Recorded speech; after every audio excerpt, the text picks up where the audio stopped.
Right now, as you are listening to these words, there is something happening inside your brain. You are not just hearing sounds, you are processing language. And if English is not your first language, there is a very good chance that somewhere between hearing these words and understanding them, your brain is doing something extra, something invisible, something that is quietly holding you back from the fluency you are working so hard to reach. You are translating. You hear an English word, your brain finds the version of it in your native language, understands it there, and then sends the meaning back to you.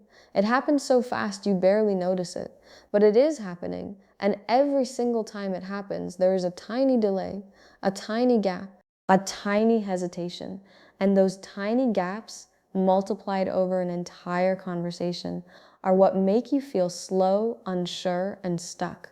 They are what make you pause in the middle of a sentence. They are what make you lose your train of thought the moment someone speaks too fast. They are the reason that even after years of studying English, you still do not feel fluent.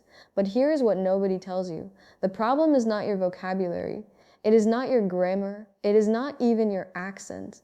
The problem is the system your brain is using to process English. And today that changes.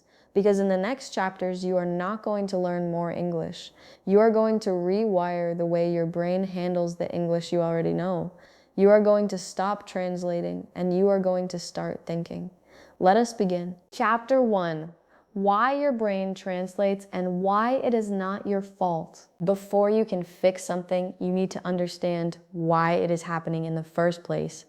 And when it comes to translation inside your head, most people assume it means they are not good enough. That assumption is completely wrong. When you were a child learning your first language, your brain was doing something extraordinary. It was building a direct connection between sounds and meaning.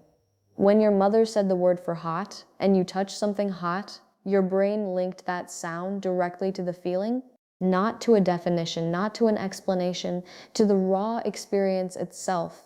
That is how first languages get wired. They go straight from the word to the world. But when most people learn a second language, especially in a classroom, the process is completely different. You are taught English through your native language. The teacher says the English word, then gives you the translation. The textbook shows you the English sentence, and underneath it is the meaning in your own language. Even apps do this, even grammar guides do this. And so your brain builds a very different kind of connection. Instead of English linking directly to meaning, it links to your native language first. And then your native language links to meaning. There is a middleman, and that middleman is translation. This is not a personal failure. This is literally how you were taught. You learned English the way you might learn a code. You memorized that this English symbol corresponds to this native symbol. And that system works fine for reading slowly, for writing with a dictionary, for passing exams, but it completely breaks down in real conversation because real conversation does not give you time for the middleman. So the first thing you need to accept is this: you are not bad at English. Your brain built the wrong highway. And what you are going to do now is build a new one. Chapter 2, what fluency actually means and what it does not. There is a myth about fluency that is holding millions of English learners back. And the myth sounds like this. To be fluent, you need to know every word. You need to speak with a perfect accent. You need to never make mistakes. You need to sound like a native speaker. That is not fluency, that is perfectionism dressed up as a goal. Real fluency is something much simpler and much more powerful. Fluency means your brain can produce language automatically without conscious effort. That is it. A fluent speaker is not someone who never makes mistakes. A fluent speaker is someone whose brain has internalized the language so deeply that speaking it does not require deliberate step-by-step processing. Think about walking. You do not think about how to walk. You do not consciously instruct each muscle to move at each precise moment. Your brain has automated the process so completely that it just happens. Fluency is that, but with language. And here's the crucial part. Fluency has almost nothing to do with how much English you know, and almost everything to do with how automatically your brain can access what it knows. You could have a vocabulary of 10,000 words and still speak haltingly if your brain has not automated the retrieval.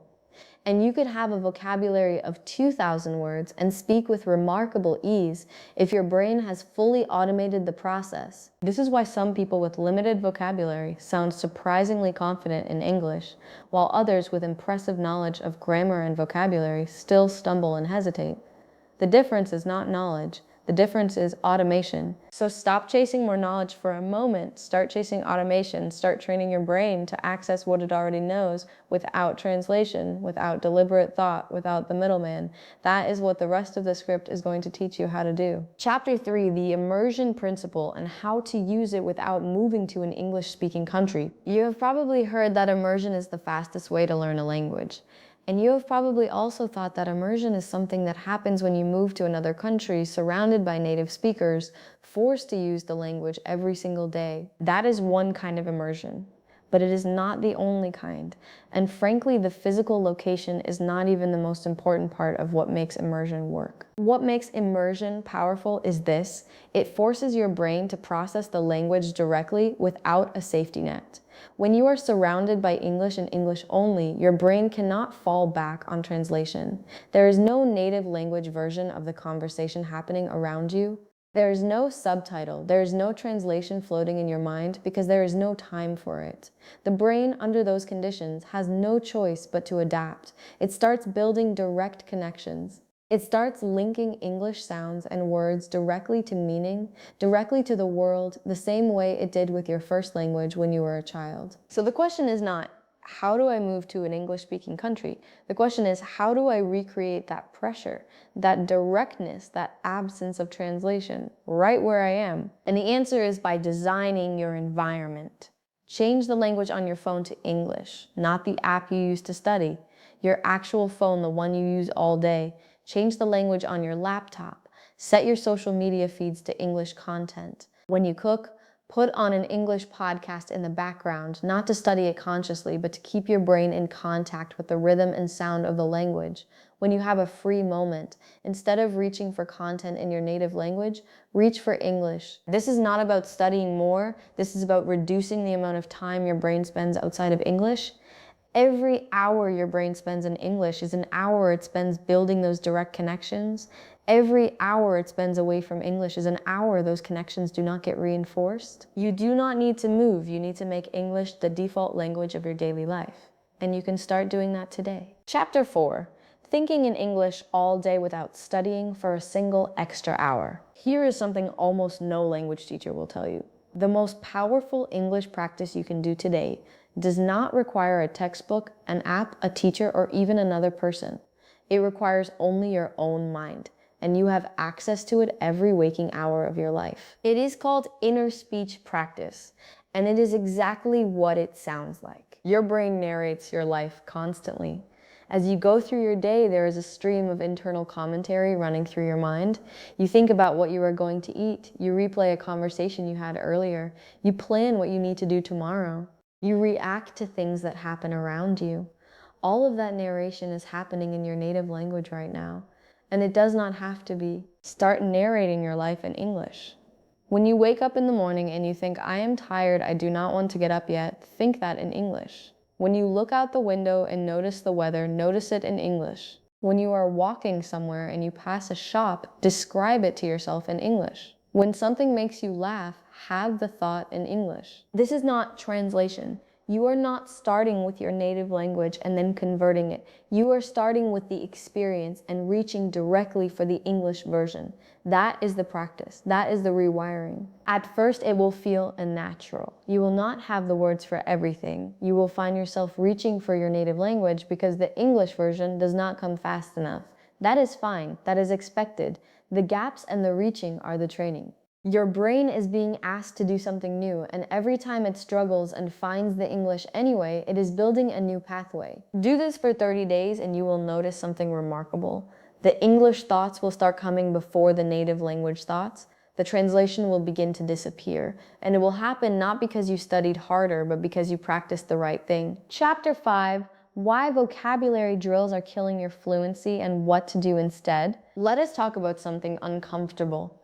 Most of the vocabulary learning strategies that people use are actively making their English worse. Not in terms of knowledge, in terms of fluency. Here is what typically happens. A learner finds a list of useful English words. They write the word in English, then the translation in their native language right next to it. They drill the list, they quiz themselves. English word, native word, English word. They feel productive. They feel like they are making progress, and in a very narrow sense, they are. But look at what they are actually training their brain to do. Every single drill is reinforcing the connection between the English word and the native word, not between the English word and the meaning, not between the English word and a feeling, a picture, an experience. Between the English word and its translation, they are making the middleman stronger with every repetition. And then they wonder why, when they are in a real conversation, the words do not come naturally. The solution is to learn vocabulary without translation. Instead of writing the native word next to the English word, write an English definition, or draw a picture, or write an English sentence that puts the word in a real context. Or find a moment in your own life where the word applies and connect the word to that moment. When you learn the word restless by connecting it to the feeling of lying in bed at night, unable to sleep, your brain owns that word in English. When you learn it by memorizing that it translates to a specific word in your language, your brain only rents it. Owned vocabulary flows.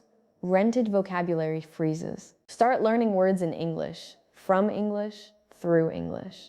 It takes longer at first, it feels harder, but the words that enter your brain this way become truly yours, and they will come to you in conversation without a moment of translation. Chapter 6, the speaking before you are ready method. There is a very common trap that advanced English learners fall into.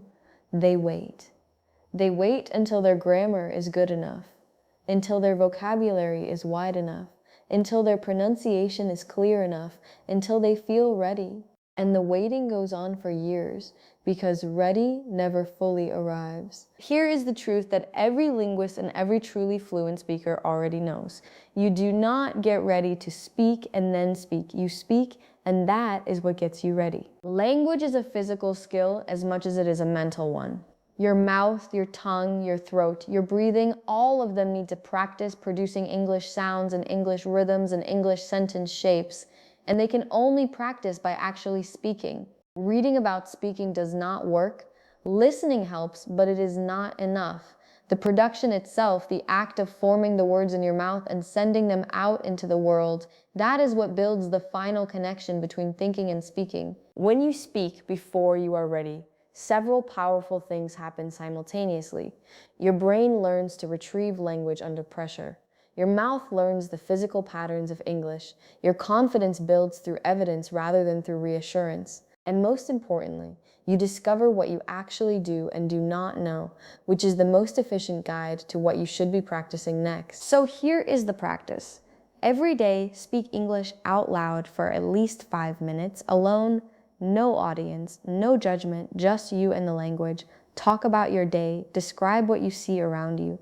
Tell a story you know well, but tell it in English. Argue with yourself about something you have an opinion on. It does not matter what you say. What matters is that you are saying it, that your brain and your mouth are working together in English, that the production pathway is being exercised daily. And as you do this more and more, something extraordinary will happen. The gap between thinking and speaking will shrink, and then one day it will disappear. Chapter 7, how to watch English content the right way so your brain actually absorbs it. Almost every English learner watches English movies, shows, or videos. Almost none of them are watching in a way that actually builds fluency.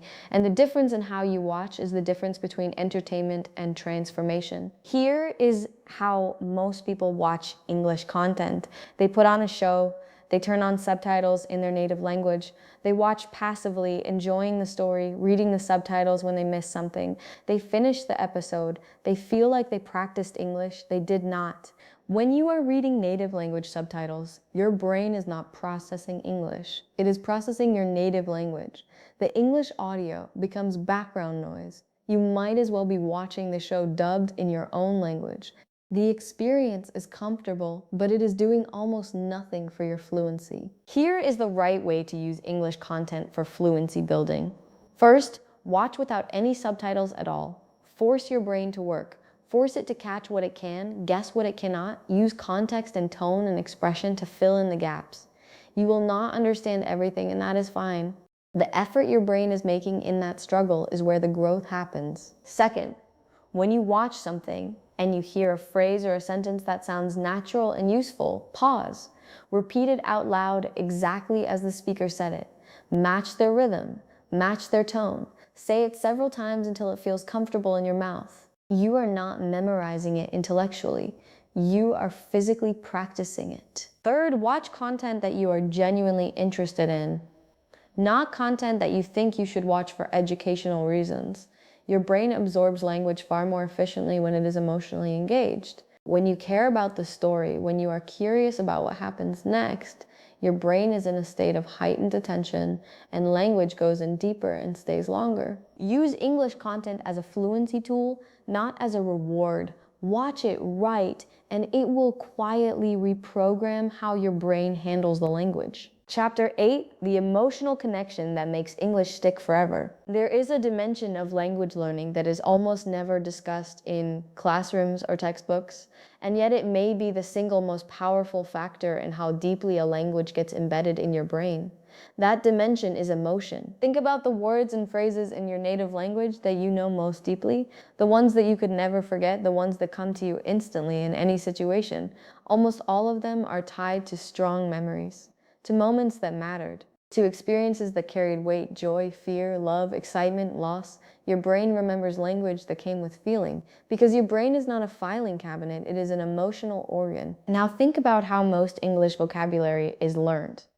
From lists, from drills, from exercises, from repetition, neutral, emotionless, context-free repetition. And then people wonder why the words feel hollow, why they do not come naturally, why they memorize a word and then cannot find it in a real moment. The solution is to build emotional bridges between English and your actual life.